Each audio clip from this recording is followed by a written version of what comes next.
Hi, and welcome to Matt Holman Talks Mental Health, the podcast where I have the opportunity to catch up and chat with amazing humans. Today, I've got the pleasure of introducing Liam Church to the conversation. Welcome, Liam. Thank you, Matt. Thank you for having me on. You're more than welcome. As I will always do, just a very brief introduction. Today is the 24-hour podathon, and Liam is one of the guests for this wonderful event. Liam and I only really got to know each other recently over the last couple of weeks, actually, when a mutual friend has sort of put us in touch with each other through social media, through Facebook. And Liam's doing some amazing stuff around mental health, trying to break the barriers, raise awareness, and really get away the stigma from this whole topic and conversation. So I'm not going to say anything else. Liam, I'm going to pass it to you. Please do a proper introduction. Let people know who you are, please. So, firstly, thank you for this opportunity and for connecting with you. I'm Liam. I'm 26 years old. I am Basingstoke born and bred like yourself. It was amazing to find someone else local within my town that's just as passionate and intent on raising awareness for mental health and breaking that barrier, that stigma in society. I've traveled all over the world. I traveled from one corner of the globe to the other by the time I was 22. Traveling has been a great way for me to manage my mental health and to really put things into perspective for me.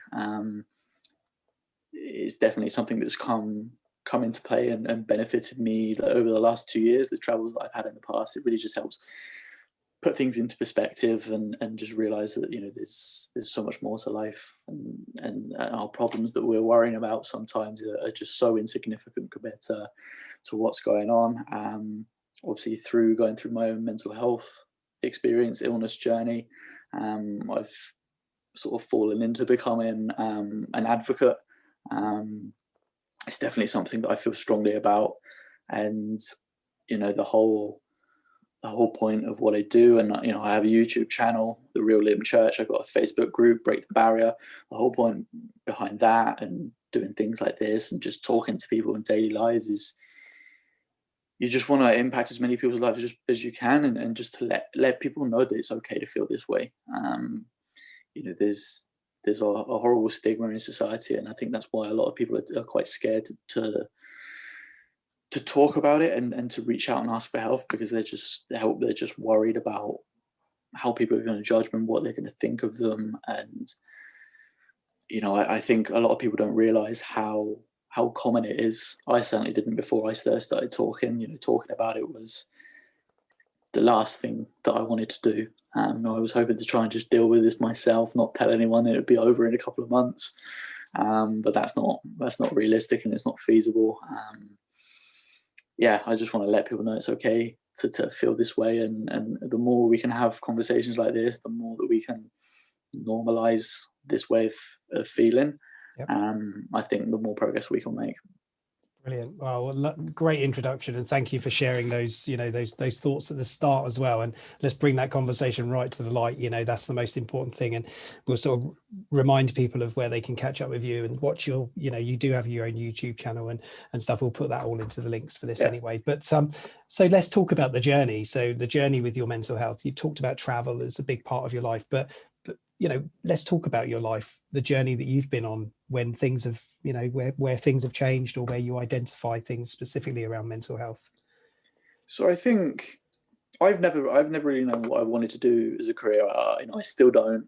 And I think it's changed now when you're at school and at college, but certainly when I was sort of at secondary school transitioning into college, and the academic side of things is just force fed down your throat. It's you do your GCSEs, you go to college, do your A levels, you apply to uni. I started at college, and before I knew it, I'd already started on the second day. I was filling out my UCAS application. It's just pressure's on. Yeah, it's just not that you're brainwashed, but it's force fed down your throat. I think more now the other side to it, apprenticeships and things like that is more encouraged now than it was, especially with tuition fees and everything now. But I think that's when, without realizing it, that things started to sort of mount up. It's a lot of pressure, I guess, as a young person, especially at that age when you're trying to figure out what you want to do, maybe a life path, a career path. So I didn't actually, I applied to uni and I didn't end up going. I decided I didn't want to go. And I got a job in like a corporate role just at Hampshire County Council. I was just doing admin, which was fine. It was a means to an end. I was earning good money. I was able to pay to learn to drive, go to all these places, travel. But again, I just felt, I started to feel a bit lost. I was, you have all these meetings with, let's plan some goals. What do you want to do in 5 years' time? What do you want to progress this year? And for someone who's quite anxious and that doesn't know, that like those sort of questions just make everything worse. And it got to the point when it was all just getting a bit too much. And part of the reason why I went traveling was to run away, to escape from all these questions. I just couldn't deal with being asked all this stuff. And I'd say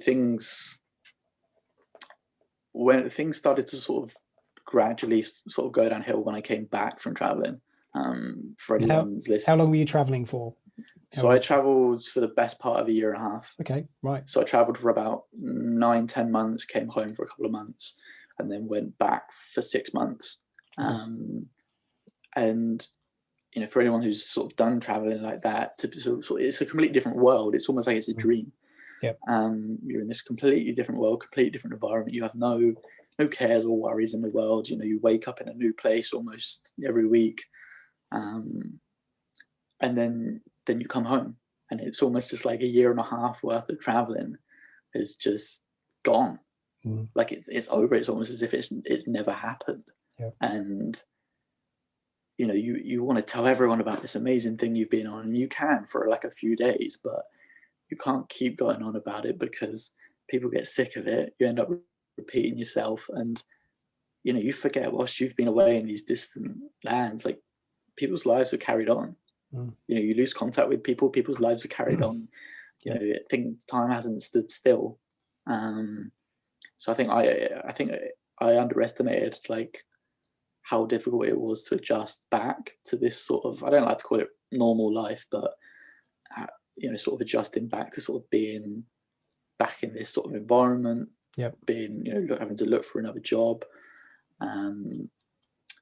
not knowing, again, bringing up those thoughts about not knowing what you want to do. And I could pinpoint probably the moment when things really started to get a lot darker and a lot more intense is I came back from America, July 2019, and I want to emigrate to the US one day. But I just have a great love. I feel comfortable out there. It's hard to describe why, but and I came home, and I think from that point I was so miserable. I didn't want to come home. I was dreading coming home.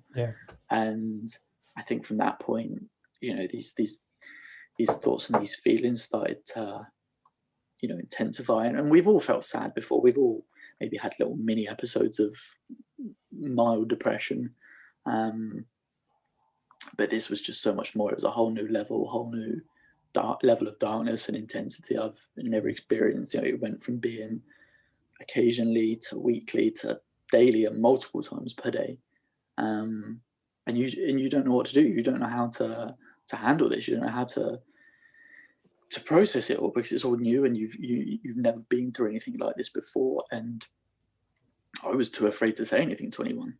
I certainly wasn't gonna. I thought I didn't have anyone to talk to. I couldn't tell my family, couldn't tell my friends. I lied to multiple people's faces when they'd ask if I was okay. Multiple occasions I'd lie straight to people's faces because I couldn't tell them the truth. And that weighs on you. And then, like we were saying before, it's just you start to wonder whether you're ever gonna get out of it. And I'd say I was never, and I referenced this in one of my YouTube videos, I was never suicidal, but I did want to die. And I explained that, so it confuses a lot of people, but I explained that in the sense that I never wanted to do harm to myself, but I just wanted the pain to stop. And you just don't, at that point, you just don't know how to. and you just think not being here will just make the pain stop. And it's hard, you know. When I was going through this, I was 24. I'm 26 now. It's 24. To think that, you know, like, things are too late. You're too late to achieve anything or be something successful. And at 24, I had multiple conversations with different people. They're like, dude, you're 24. You're a baby. Like, you've got your whole life ahead of you. I'd say, and one of the biggest things I think you can do is like what we're doing now, talking about it. And I think for anyone going through their own experience and they haven't spoken to anyone yet, and it'll be different for every person, but you need to find someone to talk to. You need to find your person to talk to, whoever it is, friend, colleague, family member, stranger. You just have to find someone that you feel comfortable talking to and just get everything off your chest. So the big question, who did you talk to, and when did that happen, or how did that happen? So I spoke to, I did know her, and we were kind of friends, but she's actually, at the time, she was, and she still is, a good friend of my brother. Okay. She sort of knew me through him. She's actually the team physio for another ice hockey team in the league that Basingstoke's team is in. And it was after a game at the rink in Basingstoke, and, you know, we got up to the bar to chat with her because, you know, we don't see her that often, and I'd been thinking about talking to her for a while, and it just kind of happened that, you know, there was a group of us sort of talking, and we were on the edge, and I sort of said something that was disguised as kind of a joke, but it was kind of like trying to almost not bait her into asking me, am I okay? Like, I wanted someone to sort of ask, are you okay? And we had like a quick quiet word. We were talking about it, and then she ended up giving me a lift home.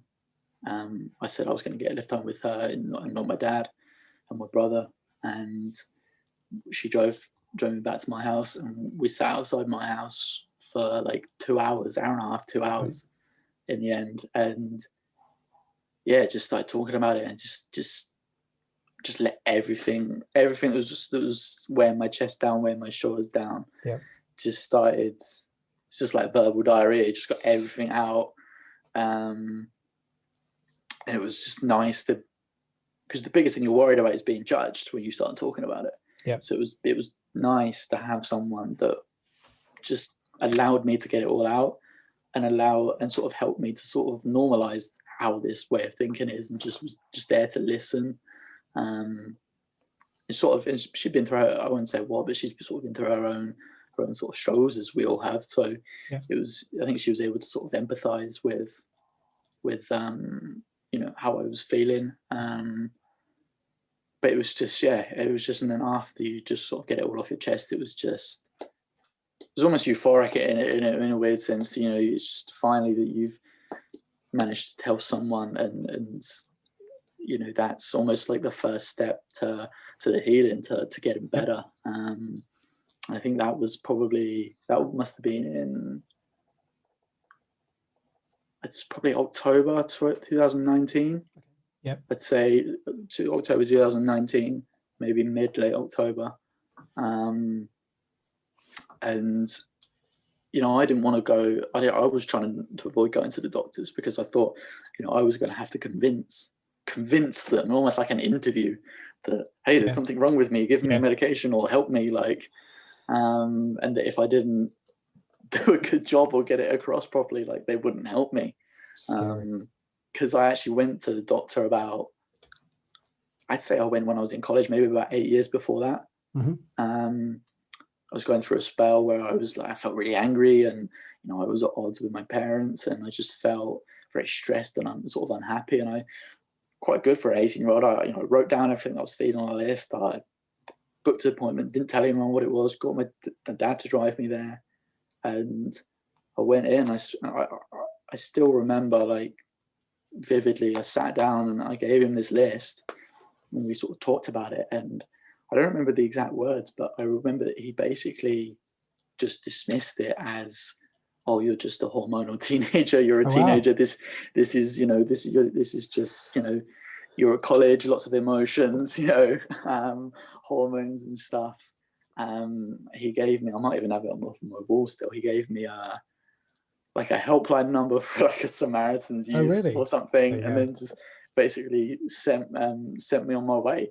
And you don't realize now until years later sort of what that actually did and how much of an impact that had, because any other time that I would have, you know, a bad episode, I'd feel really down, think that there was something wrong that I needed help with. Yeah. And then a few hours later or the next morning, I'd feel fine. And then I'd just think, oh, that was just, you know, that was just a blip or something, you know, there's nothing wrong, that carry on. And it led to being in like a real state of denial. And I think that's why I suffered in silence for so long, which also I did a video on my YouTube channel about suffering in silence. I think that's why I suffered in silence for so long, is because I'd convinced myself that there wasn't anything going on. And then it got to the point where I didn't want to admit that there was something going on. And you just want to try and deal with it yourself, deal with it quietly, Yeah, of course. and not let anybody know, because especially as men in society, mental health doesn't discriminate, it affects everybody. But I think women are a lot better at talking about their feelings and their thoughts and all that. And it's not really something men do. You know, men drink beer, watch football, play darts, you know, sort of me Tarzan, you Jane kind of situation. It's true, yeah. And it's just, and that's what I want to try and do, is change that perception and that outlook. And you know, it's not, I want to let, especially like men know, and young men as well, that it, you know, it's not gay or weak or soft to cry, to talk about these thoughts and these feelings. Like having a mental illness is no different than a physical illness. You know, if you break your leg or break your arm, you know, you put it in a cast, you have antibiotics or whatever, and you rest. You know, you have a diagnosis and then you have treatment and you get better. Like a mental illness is no different. But for some reason, people don't seem to take it seriously as a physical illness. And that's just, again, another thing that I want to try and make people aware of, and change people's perspectives on it. Yeah, and I agree with you 100%. I'm in the same boat of that. We need to change the way people see mental health, mental illness, you know, understanding, awareness raising, education, all those things that go with it. And the thing that I always try to let people know is nobody chose to have a mental illness. Nobody chose to go and get depression. It's not like, you know, we've got this virus floating around in the air at the moment. It's airborne. Nobody goes out looking for that. It's like nobody goes out looking for depression or anxiety, and yet people stigmatize it as a, you know, it's bizarre.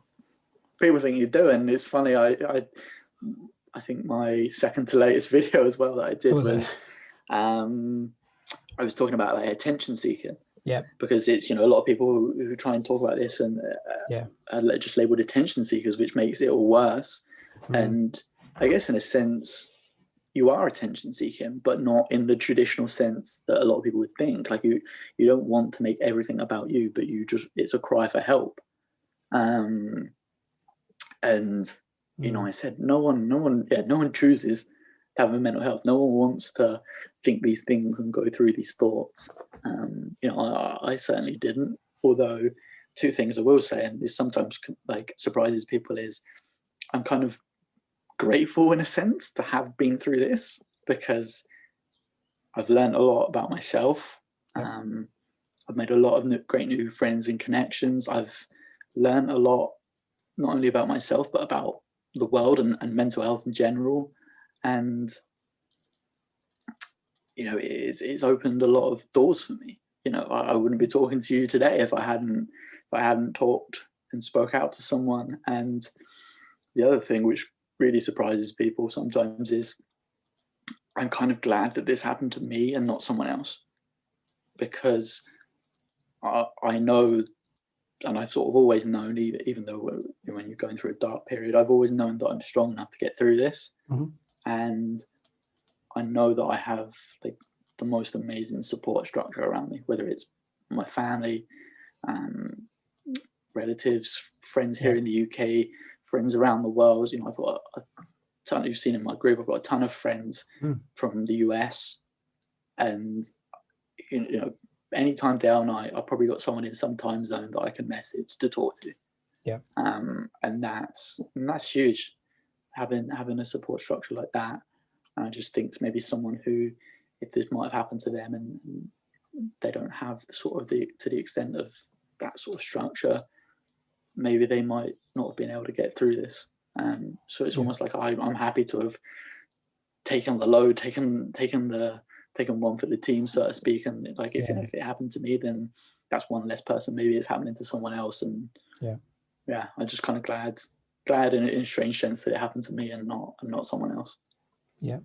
And I find your perspective fascinating, because you've got a lot of acceptance, and one of the biggest challenges with mental health, and in particular mental illness, is denial.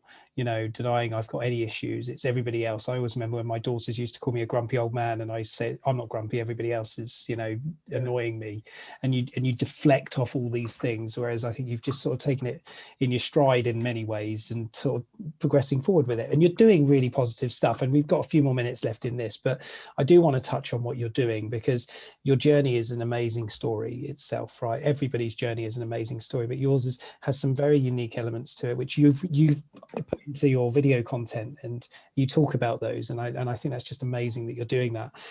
So what do you want to do, Liam? This isn't about filling out a UCAS form, by the way. This is about, with where you're at with this program, what you're trying to achieve with the Break the Barriers group on Facebook, with the YouTube channel you've created. What would you like to do with that? Grow it as much as I can, and sort of the whole mission behind it. And I think I've already achieved my initial mission. Was, I always said, if I didn't know whether people were going to be interested to hear me talk about this stuff. I didn't know if I was just going to fall flat on my face and fail. But I always said, if I could just help one person, whether I knew it or not, I guess, but if I could just help like one or two people, and it impact their lives, and sort of give them a bit of hope and a bit of light at the end of the tunnel, then I would have considered that a success. Obviously, I just with the Facebook group and the YouTube channel, I just want to impact as many people's lives. I can't do this by myself. You can't do this by yourself. It's going to take people like you and me combining our efforts together, whether it is through a collaboration or just separately. More people like us, if we can have more conversations, then we can normalize this way of thinking. And just through my Facebook group and my YouTube channel, like with the Facebook group, I want to just create an environment where people feel comfortable coming and sharing, whether if they're having a bad time or they need help or they just need to get stuff off their chest. I want them to feel that they've got an environment where they can come, get it off their chest, and not worry about being judged or being mocked. I've made it clear at the start of the group, and it's in my group rules, like I don't accept any bullying or mocking or whatever. Like, I have no tolerance for that. If I see it, you're gone, done. Like, you're out of group. I'm not having that at all. Like, otherwise I can't create that environment where people feel comfortable, and I have a commitment to them.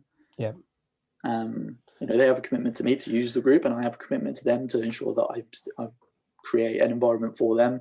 And then with the YouTube channel, you can sort of reach people a bit more around the world, I guess, with that. And sometimes you get a bit despondent because you think, oh, maybe a video hasn't got so many views, or your subscribers not going up. But a person described it to me as, you're not making these videos for now, you're making it so that in a year or two's time, someone stumbles across your page, your channel, and they're going through problems. Then you've got a whole plethora of videos for them to go through.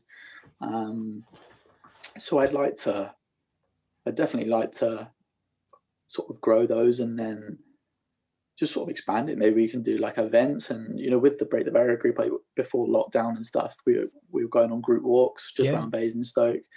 There's 5 or 6 of us on a few of the walks that we did. So I want to pick that up when we sort of get out of whatever this is. When we're allowed to. And yeah, I'd like to like create an apparel line as well, like clothes and stuff, so that we can sort of spread the word that way. Yeah. Brilliant. It's just about impacting people's lives as best we can, and normalizing that conversation. 100%. And you know, the biggest thing you said in there was, if I can help one person, and that's what I always think. And even if a video, just think about, you know, if a video gets one person watch it and it helps that one person, it's been a decent job, isn't it? It's been a good result. Yeah. I live and breathe the same sort of ethos, and, you know, in my world of, you know, we're trying to help one person. And I've had feedback from people. I know videos haven't had many views, but I know somebody's watched it and said, or listened to it and said, that really helped me.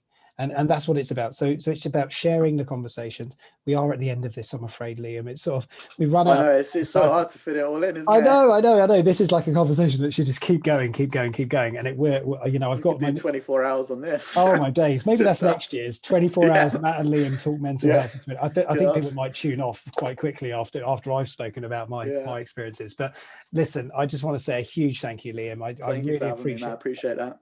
I know. You know what, you switched in at the last minute for me as well, so you saved my life in one way, and it's, you know, it really I'm grateful for the opportunity.